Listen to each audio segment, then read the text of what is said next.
आ गया।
जी सर।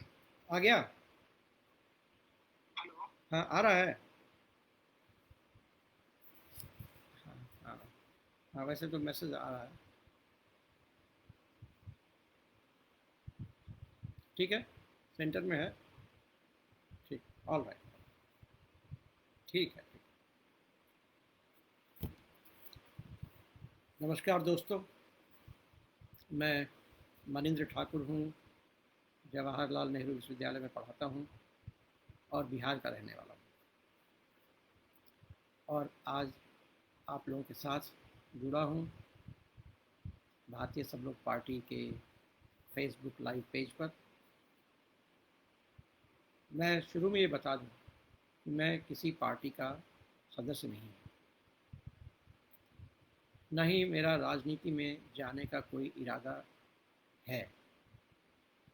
निकट भविष्य में ही नहीं, आगे भी कोई इरादा नहीं है। लेकिन बिहार की राजनीति को लेकर मैं चिंतित हूँ।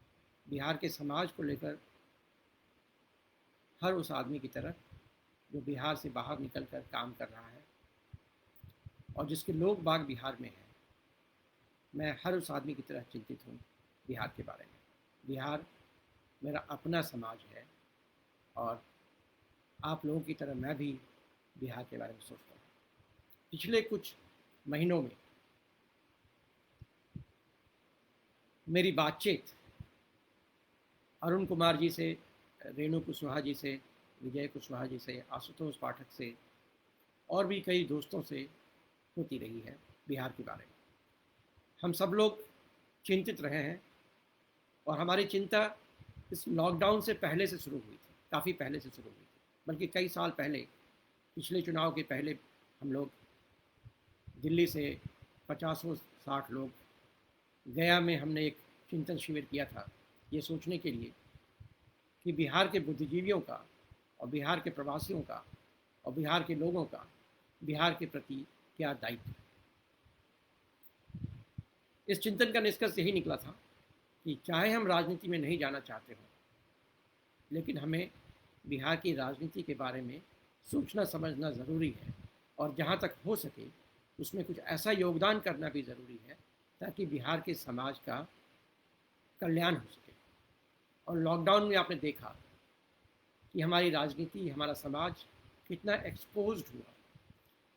दुनिया भर से जो लानतें भेजी गई, दुनिया भर के लोगों ने जो आह आह किया, जो दया दिखाई, वो दया एक तरह से ह्यूमिलिएशन है हमारे लिए, उस समाज के लिए ह्यूमिलिएशन है जो किसी समय में दुनिया का सबसे बड़ा साम्राज्य स्थापित करने का काम किया होगा। इसीलिए मैंने ये तय किया है कि मैं राजनीतिज्ञों से भी संवाद करूंगा, समाज से संवाद करना चाहूँगा, लोगों से संवाद करना चाहूँगा और बेबाक बोलूँगा। जो मुझे बोलने का मन है मैं वही बोलूँगा, क्योंकि मैं मीडिया से नहीं हूँ, इसलिए मेरा जीवन मीडिया पर निर्भर नहीं है। मेरा जीवन मेरे शिक्षण व्यवसाय पर निर्भर है, जो मेरा चुना हुआ काम है। मैं एक तरह से ख़ानदानी शिक्षक हूँ, मेरे पिताजी शिक्षक थे और मेरा पुत्र भी शिक्षक बनना चाहता है और शिक्षक होने में मुझे बहुत गर्व है। मेरे बहुत सारे दोस्त जो आईएएस में चले गए, उस वक्त मुझसे कहते थे कि तुम आईएएस क्यों नहीं बनना चाहते हो। और मुझे लगता है कि तब भी मुझे ऐसा लगता था कि मेरा शिक्षक होना ही मेरे जीवन का उद्देश्य है, इसलिए शिक्षक होने में मेरा गर्व है। और इसलिए मैं शिक्षकों के दायित्व को लेकर बहुत चिंतित रहता हूँ। तो मैं 3-4 बातें करूँगा। पहली बात तो ये करूँगा कि शिक्षक होने का मतलब क्या है। दूसरी बात ये करूँगा कि हमारा दायित्व क्या है शिक्षक होने के साथ साथ, और समाज का दायित्व क्या है हमारे लिए, और आज की राजनीति के बारे में शिक्षकों को कैसे सोचना चाहिए, क्या सोचना चाहिए। बिहार के परिवर्तन में, बिहार के समाज के परिवर्तन में शिक्षकों का क्या योगदान हो सकता है। क्यों बदहाली हो गई है हमारी इतनी ज़्यादा, ये लोग हमारी बात नहीं सुनते। इन विषयों पे मैं थोड़ी बहुत बातचीत आपसे करूँगा और आपके सवालों का भी मैं जवाब देने का प्रयास करूँगा। दोस्तों, शिक्षक कभी साधारण नहीं होता है। ये बात कही थी चाणक्य ने उस वक्त जब बिहार के एक राजा ने उसे वहाँ से बाहर निकाल दिया था, अपने दरबार से बाहर निकाल दिया था, और कहा था कि इस साधारण शिक्षक की इतनी हिम्मत है कि ऐसे बोल सके।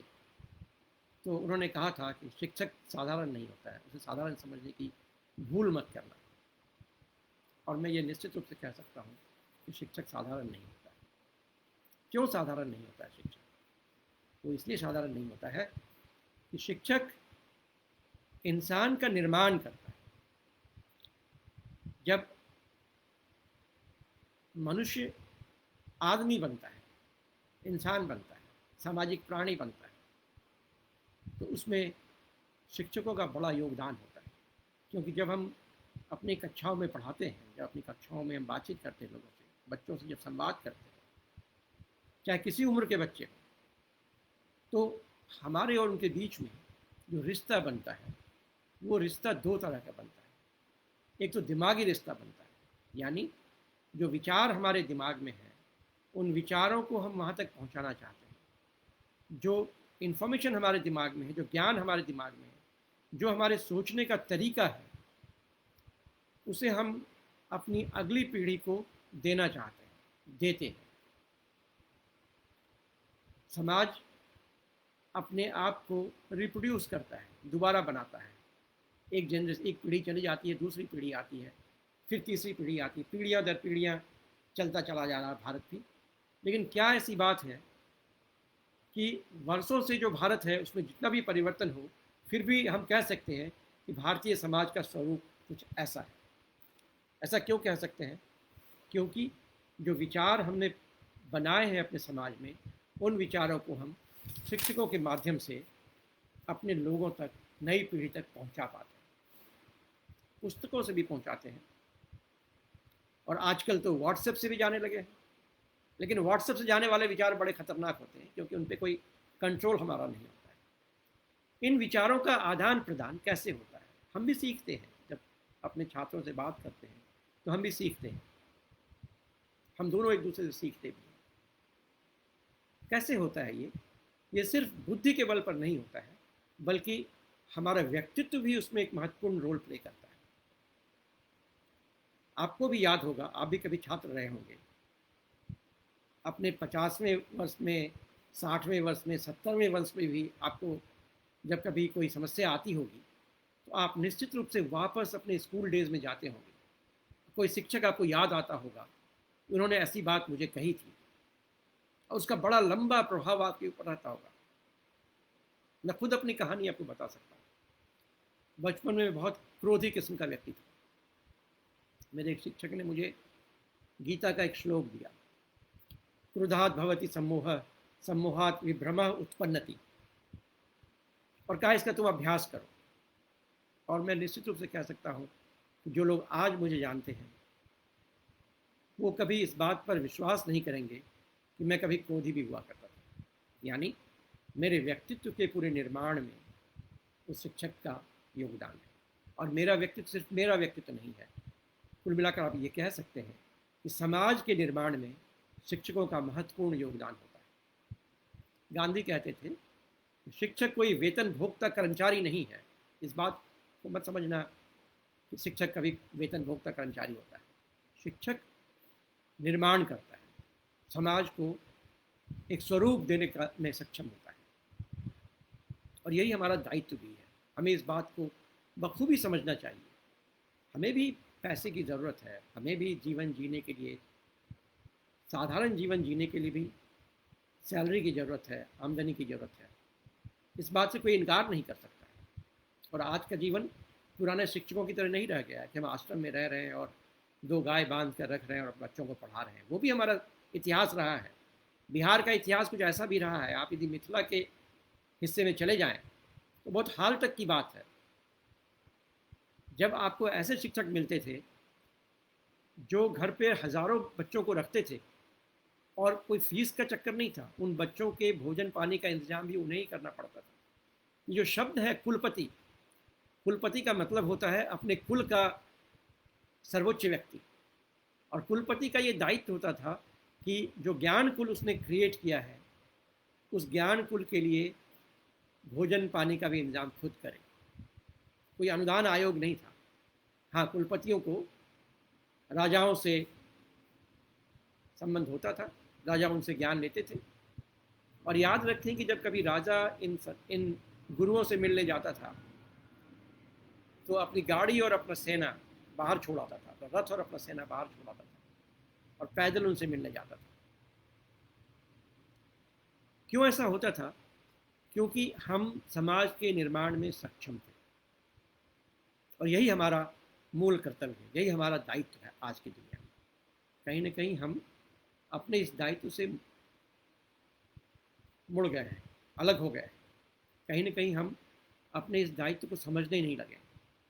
निश्चित रूप से वेतन हमें चाहिए, निश्चित रूप से सुखपूर्वक जीवन जीने का अधिकार हमें भी है, लेकिन हमारा काम केवल उस वेतन के बदले उन विद्यालयों में जाकर इंफॉर्मेशन देना नहीं है, उन छात्रों को सिर्फ क्लास में पढ़ाकर बाहर निकल आना नहीं है।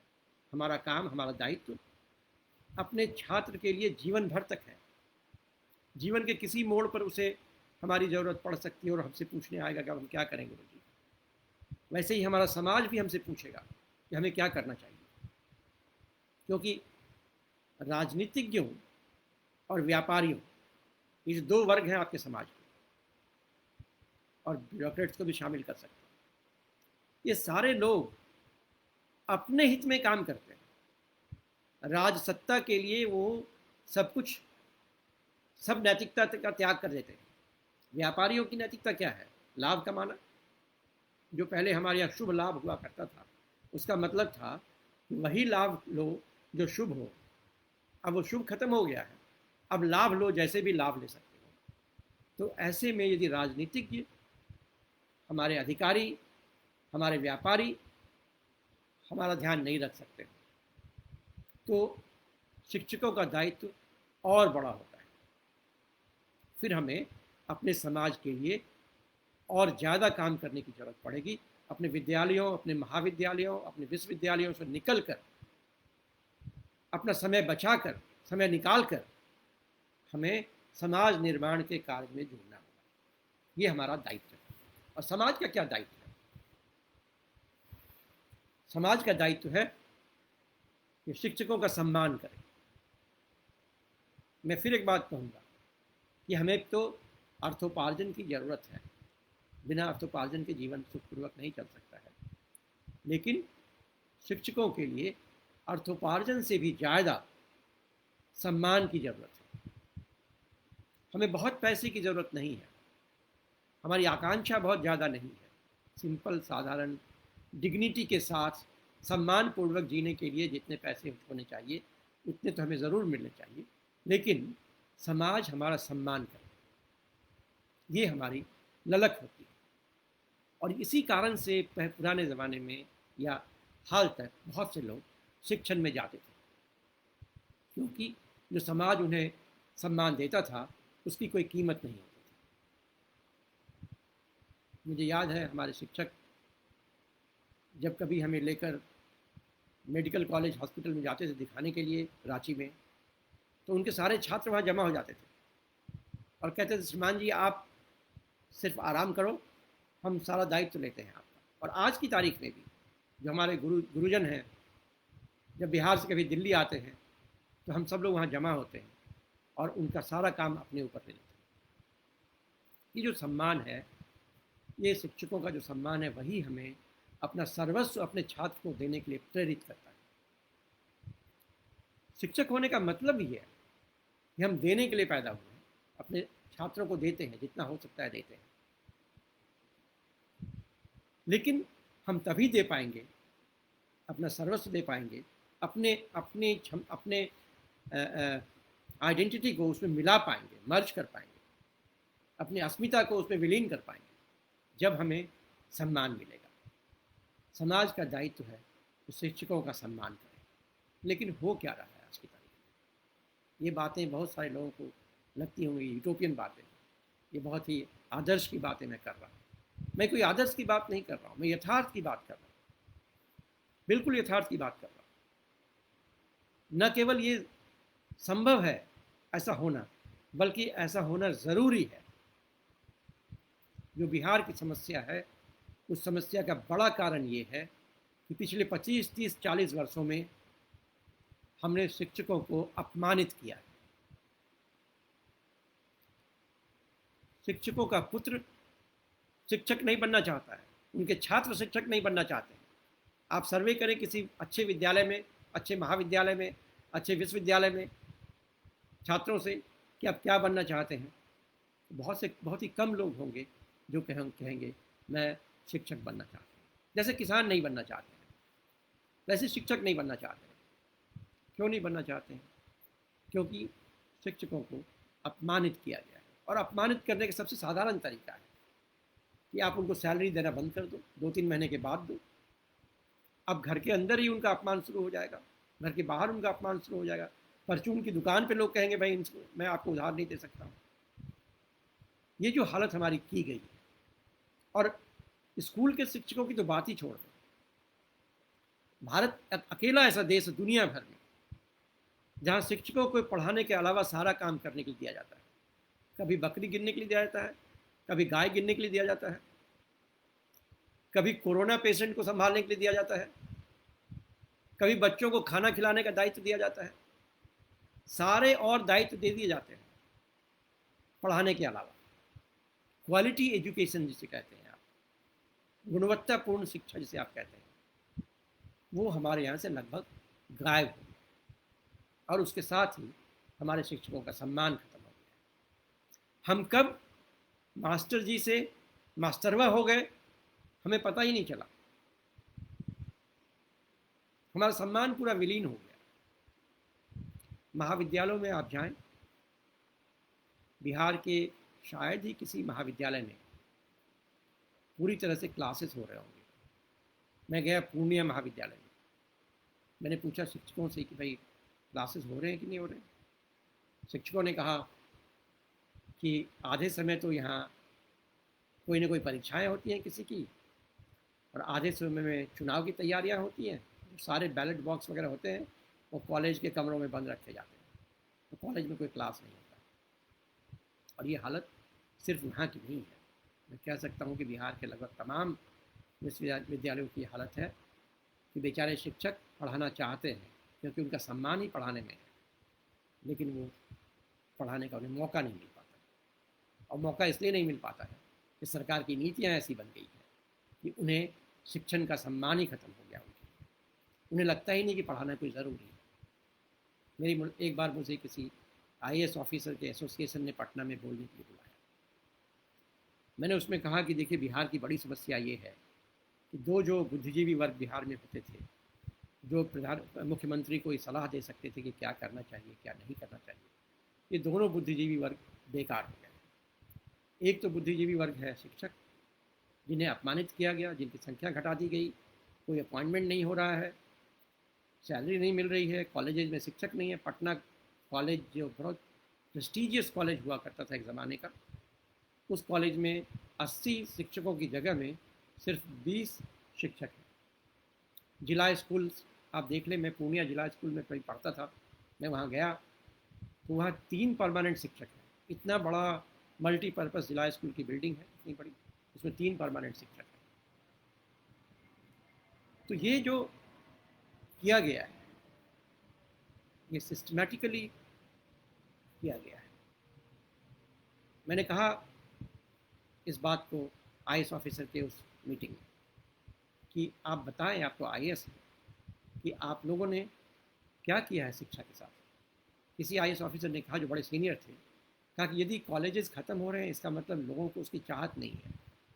मैंने कहा मैं इस बात को नहीं मानता हूँ, 2 कारण से नहीं मानता हूँ। पहला कारण तो ये है, यदि चाहत नहीं होती तो बिहार के इतने सारे छात्र बिहार से बाहर जाकर अध्ययन करने का प्रयास नहीं करते। और दूसरी बात, बिहार अकेला राज्य है पूरे हिंदुस्तान में शायद जहाँ सबसे ज़्यादा सरस्वती की पूजा होती है, क्योंकि हमारे अंदर चाहत है। हमें मालूम है कि एजुकेशन के द्वारा ही हम अपना विकास कर सकते हैं। बिहार हमेशा से एजुकेशन का सेंटर रहा है। बिहार में दुनिया के 10 या 12 बड़े पुराने विश्वविद्यालयों में से 8 बिहार में लोकेटेड थे, ऐसा मुझे बताया गया है। आप इतिहास पढ़ें विक्रमशिला विश्वविद्यालय का, नालंदा विश्वविद्यालय का, आपको लगेगा कि कमाल की जगह थी। भारत यदि विश्वगुरु बनना चाहता है तो उसे बिहार के उस समय को याद करना पड़ेगा जब बिहार एक्चुअली विश्वगुरु हुआ करता था और भारत का नेतृत्व किया करता था बिहार। तो पहला तो वर्ग वो है जो शिक्षकों का है, जिसको आपने ख़त्म कर दिया है, जिसको सम्मान जिसका ख़त्म कर दिया, जिससे आप कभी पूछने नहीं जाएंगे कि बिहार के विकास के लिए हमें क्या करना चाहिए। और दूसरा वर्ग है जो वहाँ के ब्यूरोक्रेसी का वर्ग। मैं बहुत डिफ़िकल्ट वर्ड उसके लिए नहीं यूज़ करना चाहता हूँ, लेकिन मैं कह सकता हूँ कि बिहार की जो ब्यूरोक्रेसी है उसके अंदर इतनी क्षमता नहीं है कि वो राजनीतिक आकाओं को सही और गलत बता सकें। वैसे तो कई जगह पर ऐसा है कि सही गलत बता सकें, लेकिन बिहार में ख़ास तौर पर ऐसा है कि सही गलत बताने की क्षमता उनकी नहीं है। वो आदेशों का पालन करने के लिए बन गए हैं, वो सिर्फ आदेशों का पालन करते हैं, चाहे आदेश गलत हो या सही हो। और अपनी सुविधाभोगी वर्ग है, अपनी सुविधाओं के लिए वो डिपेंडेंट है मंत्रियों पे, और मंत्रियों की जी भी करते हैं। ये आम तौर पे आप देख सकते हैं। ये बड़ा दुर्भाग्य है हमारे राज्य का, और इसीलिए ऐसे में शिक्षकों का दायित्व और ज़्यादा हो जाता है। शिक्षकों को एकजुट होकर बिहार के बारे में सोचने का समय आ गया है। मैं एक बात और कहना चाहूँगा, यदि आप गौर करें, बिहार की आर्थिक व्यवस्था को यदि आप ठीक करना चाहते हैं तो हमारे पास क्या क्या ऑप्शंस हैं। 3 ऑप्शंस हैं हमारे पास। एक ऑप्शन तो ये है कि हम खेती में बहुत पूंजी लगाएं, पंजाब की तरह पूंजी लगाएं। ऐसा मुख्यमंत्री जी ने पहले कहा भी था कि हम बिहार को पंजाब बना देंगे। लेकिन मैंने पंजाब में जाकर बहुत काम किया, रिसर्च किया है। मैं आपको बताऊं कि पंजाब का दुर्भाग्य था पंजाब बनना, क्योंकि जो ग्रीन रिवॉल्यूशन जिसने पंजाब में प्रॉस्पेरिटी लाया है उसने पंजाब के लिए बहुत बड़ी समस्या ला दी है, और हमें इस बात को लेकर सचेत होने की ज़रूरत है। पंजाब में एक ट्रेन चलती है अमृतसर से बीकानेर, उस ट्रेन का नाम ही है कैंसर ट्रेन। आप कभी गौर करें, यूट्यूब पे देखने की कोशिश करें। क्यों? इस ग्रीन रिवॉल्यूशन ने पंजाब के मिट्टी और पानी को जहर में तब्दील कर दिया है, और जो कुछ बचा है उसे वहाँ के ड्रग इंडस्ट्री ने हवा को जहर में तब्दील कर दिया है। मैं पंजाब के गांव में घूम रहा था, गांव के बाहर कुछ बच्चे खड़े थे। मैंने जाके पूछा कि कौन है ये लोग, तो मुझे बताया गया, ये मैं आपको 2003 की बात कर रहा हूँ, मुझे बताया गया ये ड्रग एडिक्ट्स हैं गांव के, जो बाहर बच्चे खड़े होकर ड्रग लेते हैं। ये पंजाब का रिवॉल्यूशन था, पंजाब के ग्रीन रिवॉल्यूशन का ये परिणाम था। मुझे लगता है कि हमें पंजाब बनने से हमारा काम नहीं चल सकता। अपनी खेती अपने तरीके से हमें विकसित करनी होगी। बहुत उर्वरक भूमि है हमारी, हमें पानी का कोई कमी नहीं है। हमें उसे नए तरीके से सोच के विकसित करना होगा। उसी तरीके से दूसरा ऑप्शन हमारे पास क्या है? इंडस्ट्रीज़। आप जानते हैं बिहार में झारखंड से बंटवारे के बाद हमारे पास क्या बचा था? आलू, बालू और, तो आप समझ सकते हैं कि ये जो बालू, जो पानी, जो बाढ़ आती है, आधे इलाके में बाढ़ आती है हमारी, वहाँ कोई इंडस्ट्री आप नहीं लगा सकते, बहुत मुश्किल इंडस्ट्री। तो हमारे पास क्या ऑप्शन है अपनी आर्थिक व्यवस्था को सुधारने का? 2 ही ऑप्शन हमारे पास। पहला ऑप्शन ये है कि हम अपने यहाँ के एजुकेशन सिस्टम को दोबारा से इतना मजबूत कर दें कि दुनिया भर के लोग हमारे यहाँ पढ़ने के लिए आएँ और हमें उसमें पैसे हमें दें। और ये संभव है। अभी तो क्या हो रहा है, कोटा में हमारे छात्र हैं, हमारे शिक्षक हैं, और दोनों कोटा जाके पढ़ा रहे हैं। अभी संकट हुआ तो सब वहाँ से वापस आ रहे हैं। दिल्ली में आ जाएं, आप मुखर्जी नगर चले जाएं, आधे बिहारी हैं वहाँ पे स्टूडेंट्स, और शिक्षक भी बिहारी हैं। दिल्ली विश्वविद्यालय को देख लें, आधे शिक्षक बिहारी हैं, आधे छात्र भी बिहारी हैं। ये सब लोग बिहार से आके पढ़ रहे हैं। पूरे साउथ के जो इंजीनियरिंग कॉलेजेस हैं, दक्षिण भारत आप चले जाएं, ज़्यादातर इंजीनियरिंग कॉलेजेस बिहार के छात्रों से भरा पड़ा है। तो पहला काम तो हमें ये करना चाहिए, तो शिक्षा में आत्मनिर्भर हो जाए। प्रधानमंत्री बहुत आत्मनिर्भरता की बात करते हैं, थोड़ा इन्वेस्ट करवाएं बिहार में, संस्थाओं को रिन्यू करें वहाँ पे। और ऐसा नहीं कि ऐसा संभव नहीं है, ऐसा हुआ करता था, हमेशा ही हुआ करता था। मैं आपको बताऊं कि जिस विद्यालय में मैंने पढ़ा है, जहाँ से मैंने मिडिल पास किया था, वो विद्यालय पूर्णिया के एक छोटे से गांव में था। 15 किलो चावल, 7.5 किलो दाल और 15 रुपया मेरी फीस थी। मेरे प्राचार्य थे ब्रह्मदेव यादव। उनका जो कमिटमेंट था, शिक्षक होने का जो उनका कमिटमेंट था, उस कमिटमेंट ने पटना से भी लोगों को वहाँ जाने के लिए फोर्स कर दिया था। लोग पटना से भी वहाँ जाते थे। आज की तारीख में भी एक विद्यालय है पड़ोरा में, किसी ने बनाया है पूर्णिया। दिल्ली से मैं जानता हूँ छात्रों को, मेरे पास पैरवी करते हैं कि मेरा नामांकन वहाँ करवा। ये संभव है, हर स्तर पर संभव है। स्कूल के स्तर पर संभव है, कॉलेज के स्तर पर संभव है, और महाविद्यालय के स्तर पर संभव, विश्वविद्यालय के स्तर पर संभव है। इसको संभव करना तभी हो पाएगा जब शिक्षकों का एक ऐसा फोर्स बने जो राजनीतिज्ञों को इस बात के लिए फोर्स करे कि शिक्षा पे बजट को बढ़ाया जाए, शिक्षकों का सम्मान किया जाए, यूनिवर्सिटीज़, स्कूल्स, इंस्टीट्यूशंस को रिवाइव किया जाए। ये एक आंदोलन के रूप में आपको लेकर चलना पड़ेगा। और दूसरा तरीका क्या हो सकता है आर्थिक स्वावलंबन का बिहार के लिए, यदि हम चाहते हैं कि हमारे ये लोग बाहर नहीं जाएं और इस तरह से प्रताड़ित। कितनी विडंबना है, कितनी बड़ी विडंबना है कि बिहार के जो लोग दिल्ली के भव्य इमारतों का निर्माण करते हैं, वही लोग पैदल यहाँ से 1000 किलोमीटर जा रहे थे। नींद नहीं आती थी हम लोगों को रात। मैं अकेला नहीं था, सब सुबह उठ के एक दूसरे को फ़ोन करते थे, क्या किया जाए, क्या किया जाए। और नपुंसकों की तरह हम लोग बैठे रहते थे, क्योंकि कुछ करना संभव नहीं हो पा रहा था। बहुत तकलीफ हो रही थी अंदर से,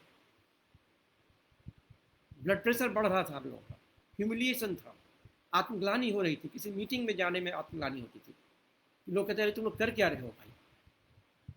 तो उससे निकलने का दूसरा तरीका क्या है? दूसरा तरीका ये है कि हम बिहार के सॉफ्ट पावर को डेवलप करें। ये हार्ड पावर और सॉफ्ट पावर क्या होता है? हार्ड पावर तो इंडस्ट्री है हमारे पास, ठीक है, लगाया है, इंडस्ट्री पैसा पैदा कर रहा है, गुजरात में कर रहा है, कई जगह पे कर रहा है।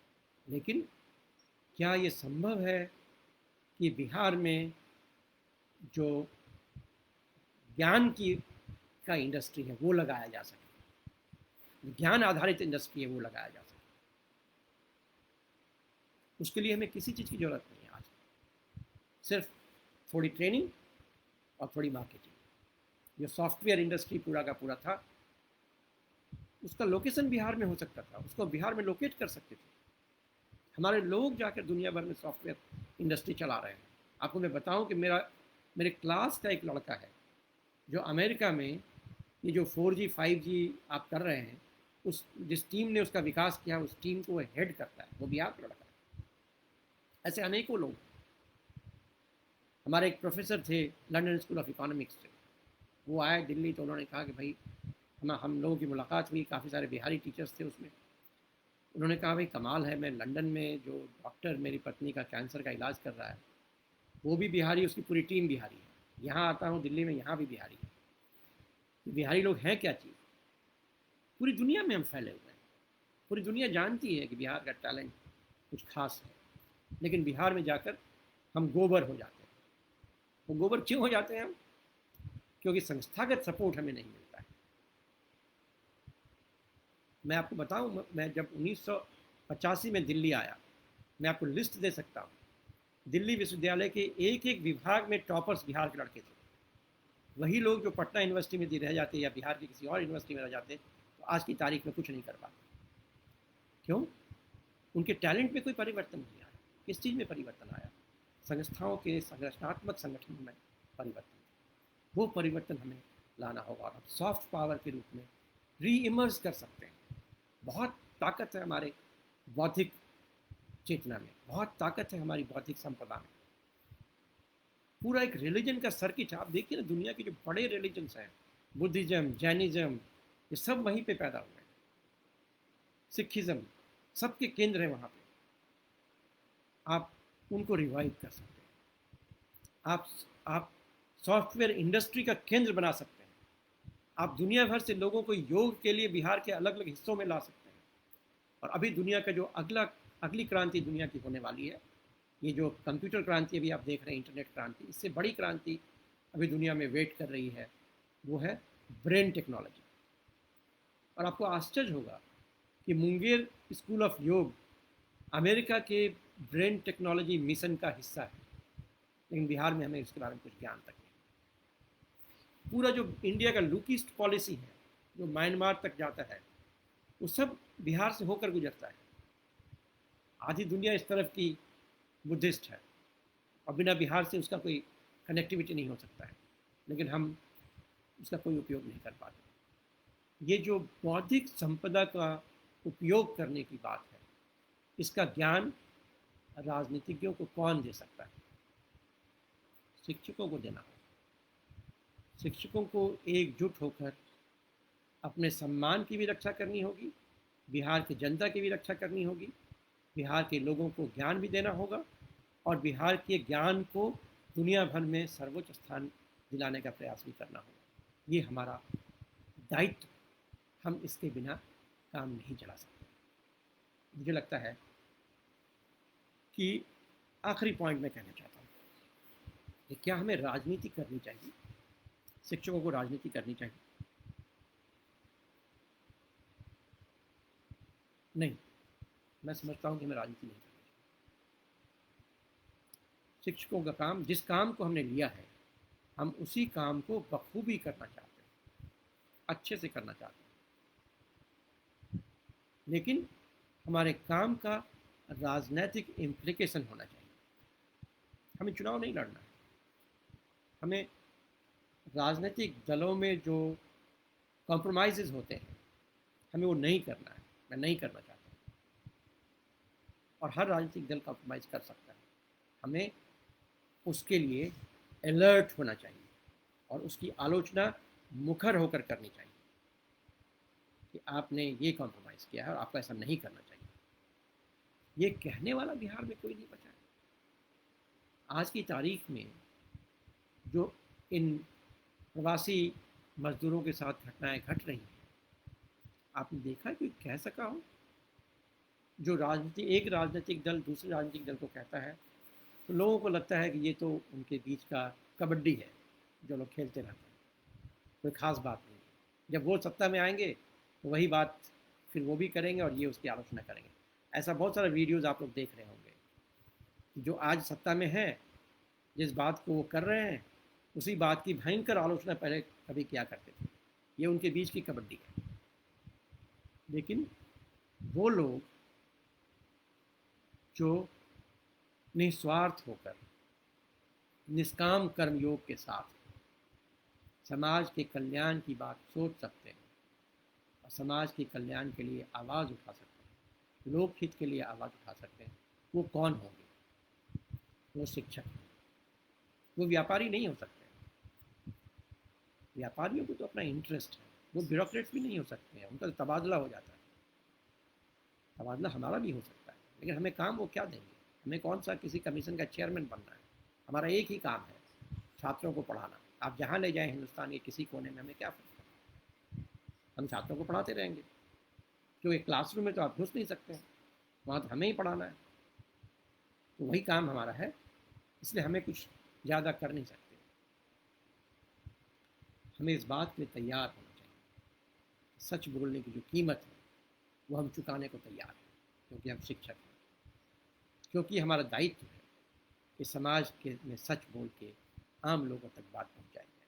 और इसलिए भी ज़रूरी है आजकल ये जो नया टेक्निक आजकल निकला है ना, हमारे बुद्धि को कंट्रोल करने का। ये जो पहले साबुन तेल बेचा करते थे लोग, तो आपको कन्विंस करते थे कि लक्स ही खरीद लो, फेना ही लेना, सफ़ेदी का राज, ये तमाम तरह की चीज़ें आप सुनते थे।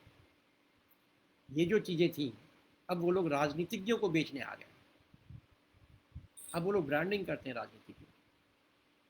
उसमें क्या होता है, वो करते क्या है एक्चुअली, कि कुछ ऐसे नारे गढ़ेंगे जिन नारों से आपकी बुद्धि को भ्रमित कर देंगे। भ्रमित करते हैं, आम लोग उससे ही भ्रमित हो जाता है, और किसी एक बात को लेकर उस समय इतना भ्रमित कर देंगे कि आपको निर्णय लेने के लिए उसी में बात हो जाएगी। बड़ा साइंस डेवलप कर रहा है इसका आजकल। ये IIT वाईटी के बहुत से लोग इसमें जा रहे हैं, और वो इस बात को गौर करते हैं। जो आप फेसबुक पे हम अपना लाइव करते हैं, जो फेसबुक पे हम बातचीत करते हैं, उन चीज़ों से वो डेटा निकालते हैं हमारे बारे में, लोग सोच कैसे रहे हैं, फिर हमारे सोच को वो प्रभावित करते हैं। तो सोच हमारी सही दिशा में जाए, सही हम सोच सकें, इसका दायित्व किसके ऊपर है? पत्रकारों के ऊपर तो नहीं है। आप देख रहे हैं पत्रकारों की हालत क्या है, क्या कर रहे हैं पत्रकार। जो पत्रकार कॉम्प्रोमाइज़ नहीं करेंगे वो आशुतोष पाठक की तरह बेचारे हो जाएंगे। जो कॉम्प्रोमाइज़ करेंगे, 40 लाख रुपए जो सैलरी लेगा, वो सच बोलेगा या सैलरी लेगा? आप बताओ मुझे। 5 लाख सैलरी घट जाएगी तो सच बोलना छोड़ देगा वो। एक आदमी जो पत्रकार बना, स्कूटर से चलता था, आज वो 360 करोड़ का मालिक हो गया। मैं जानना चाहता हूँ कि इस 360 करोड़ का मालिक कैसे हो गया? आप बता दें जरा, हमें भी बता दें। कहाँ कहाँ आपने सच को छुपाया, कहाँ कहाँ झूठ को आपने बेचा। माफ़ कीजिएगा, मैं थोड़ा हार्श हो रहा हूँ इस पर, लेकिन मैं कहना चाहूँगा सच बोलने का दायित्व भी हमारा है, और अभिव्यक्ति के खतरे हमें उठाने ही होंगे, ताकि वो खतरे हमारे समाज को तोड़ ना सकें, हमारे समाज को बर्बाद ना कर सकें। ये हमें वर्कआउट करना होगा। इसलिए मैं शिक्षकों से जब संवाद करता हूँ, माफ़ कीजिएगा, मैं थोड़ा इमोशनल हो जाता हूँ। मैं बहुत तार्किक नहीं रह पाता हूँ कई बार, क्योंकि मुझे लगता है कि मैं उनका हिस्सा हूँ और वो मेरे हिस्से हैं। मैं उस समुदाय का अंग हूँ, जिस समुदाय का ये दायित्व है कि हम समाज को सुरक्षित रख सकें, हम ऐसी व्यवस्था बना सकें जिसमें हर आदमी सुरक्षित महसूस कर सके, और हर विद्यार्थी, हर बालक, हर बालिका अपनी क्षमता को प्राप्त कर सके। कितना आपको दुख होता होगा जब आप देखते होंगे कि आपका कोई छात्र था जो बहुत तेज़ था बचपन में, लेकिन आगे आगे उसे कोई समर्थन नहीं मिला, और वो छोटे से काम में लग गया, नहीं कर पाया, अपना पूरा विकास नहीं कर पाया। बहुत दुख होता है शिक्षकों को देख कर। तो ऐसी व्यवस्था बना सकें कि जिसकी जो क्षमता है, उस क्षमता का भरपूर उपयोग वो कर सके, संपूर्ण योगदान समाज को दे सके, एक कॉमन गुड के लिए, जनहित के लिए काम कर सके। ये बनाना, ये सोचना इसके बारे में, समाज को कैसे बदला जाए, लोगों के विचारों को कैसे बदला जाए, लोगों के स्वार्थीपन जो आ गया लोगों के अंदर इतना ज़्यादा, उससे कैसे बाहर निकाला जाए।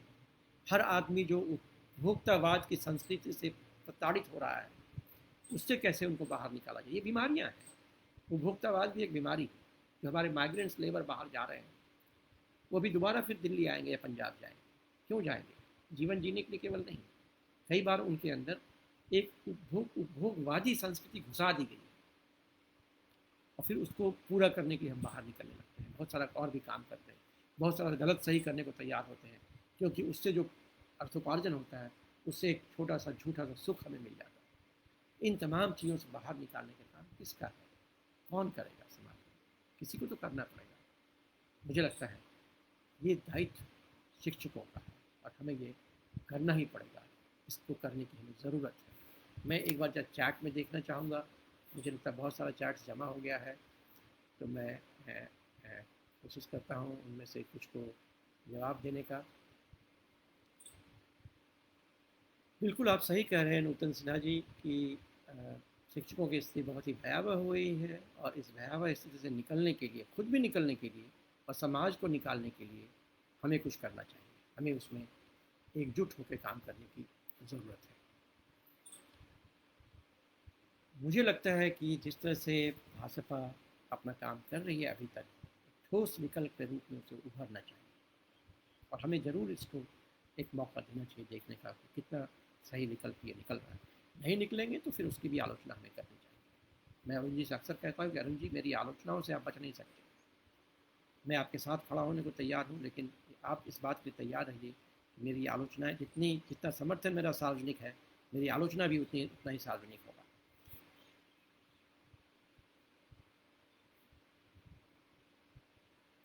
मूल आवश्यकता है बिहार के शिक्षकों, मूल आवश्यकताएं पूरी नहीं हो रही हैं। बिल्कुल सही बात है, बिहार के शिक्षकों की मूल आवश्यकताएं पूरी नहीं हो रही हैं और इसीलिए वो अपमानित हो रहे हैं। यदि हम अपने बच्चों को की आवश्यकताओं की पूर्ति नहीं कर पाएंगे तो फिर हमारे बच्चे इसी काम को क्यों करना चाहेंगे? कोई समाज का आदमी क्यों करना चाहेगा? शिक्षक यदि आदर्श नहीं हो पाएंगे तो उस आदर्श को कौन फॉलो कर पाएगा? वो आदर्श केवल भूखे रह के तो नहीं हो सकता। निश्चित रूप से समाज का ये दायित्व है कि वो हमारी आवश्यकताओं की पूर्ति करें, क्योंकि हम समाज के निर्माण के लिए अपना जीवन लगा रहे हैं। हम केवल वेतन भोक्ता कर्मचारी नहीं हैं अन्य कर्मचारियों की तरह। क्योंकि मैं अक्सर कहता, लोग समझते हैं कि आप यूनिवर्सिटी में पढ़ाते हैं तो आपको बहुत समय होगा, आपको काम बहुत कम होगा। ऐसा नहीं होता।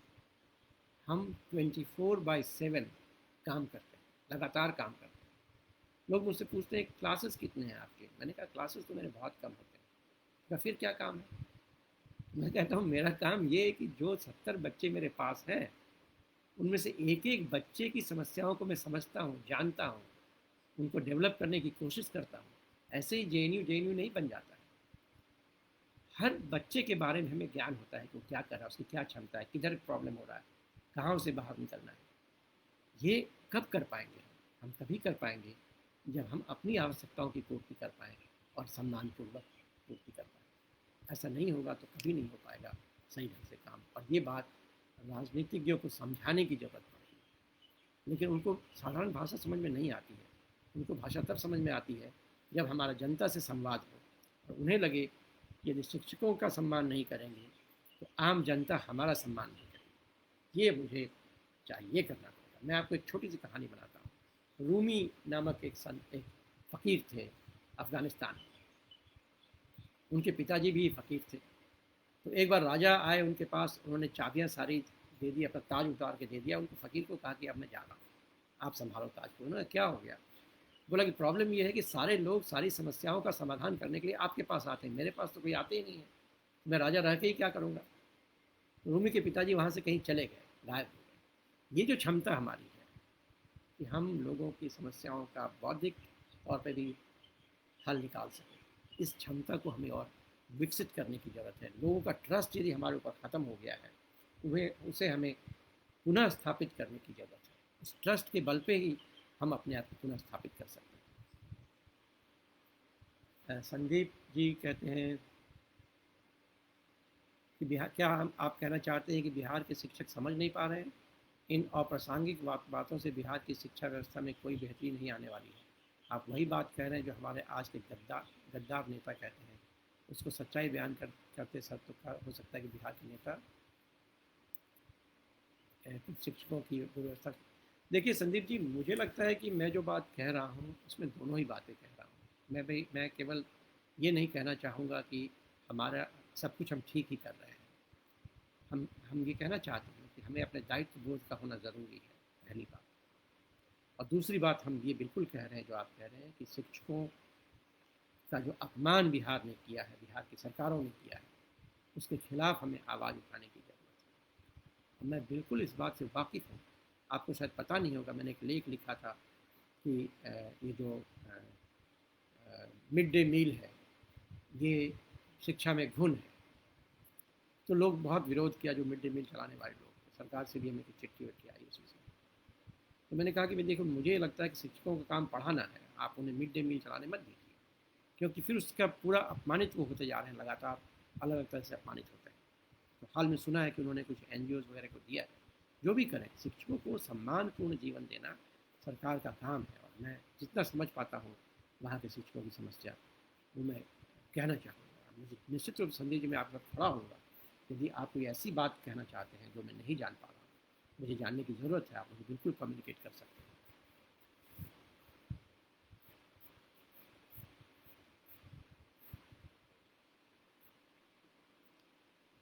सर, कहानी कहने से समाधान नहीं मिलेगा, क्योंकि बिहार सरकार की सोची समझी राजनीति के तहत रणनीति के तहत बिहार की शिक्षा व्यवस्था को बर्बाद करने में रोड मैप तैयार करने का काम कर रही है। भगवान ही अब इस देखिए, भगवान पर तो हमें विश्वास करने की ज़रूरत पड़ेगी। मुझे याद है कि एक रशियन हिंदुस्तान आया था, तो उसने कहा कि यहाँ आके मुझे भगवान पे विश्वास हो गया। बोला कैसे? बोला कि पूरी व्यवस्था खराब है, फिर भी सरकार चली जा रही है, समझ नहीं आता कि कौन चला रहा है। तो मुझे लगता है कि हमारी सारी व्यवस्था खराब है। निश्चित रूप से कहानी कहने से काम नहीं चलेगा, लेकिन कहानियों का महत्व आप समझिए। कहानियों का क्या महत्व होता है? कहानियाँ हमें जोड़ती हैं उन तथ्यों के साथ जिन तथ्यों का बड़ा महत्व है। इसलिए आपको कहानी कहनी चाहिए। आप अपने छात्रों को कहानी कहिए। आपको मालूम है, ये देश पंचतंत्र का देश है, ये देश महाभारत और रामायण का देश। कहानियाँ हैं ये सब। इतिहास है कि नहीं मुझे मालूम नहीं, लेकिन यदि हम 5,000 साल से भारत बने हुए हैं, उस बने होने के पीछे एक कहानी कहने की बड़ी परंपरा रही है। हमने कहानी कहना छोड़ दिया है, लोगों की आकांक्षाएं बदल गई है। हमने गुरुओं की कहानी को कहना छोड़ दिया है, हमने समाज परिवर्तन की कहानी को कहना छोड़ दिया है।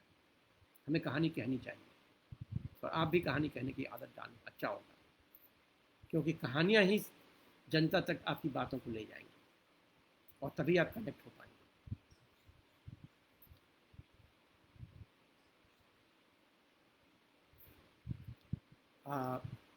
मेरे ख्याल से और कोई सवाल तो नहीं मुझे दिख रहा है। हालांकि चैट बॉक्स में काफ़ी सारे चैट्स हैं, लेकिन मुझे नज़र नहीं आ रहा है।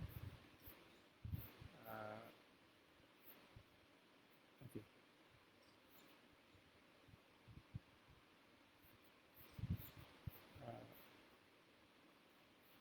चलिए, इससे ज़्यादा कुछ मुझे नहीं दिख रहा है, तो मैं अब इस वीडियो को रोकना चाहूँगा।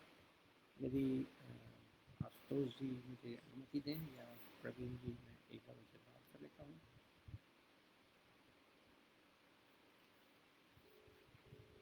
हो सकता है कि जो बातें मैं कह रहा हूँ वो आपको तथ्यपरक ना लगे, लेकिन मैंने जैसा पहले कहा कि जब मैं शिक्षकों की बात करता हूँ बिहार में, तो मैं बहुत इमोशनल हो जाता हूँ। और इमोशनल होना कोई बुरी बात नहीं, क्योंकि तभी हम जुड़ते हैं एक दूसरे से।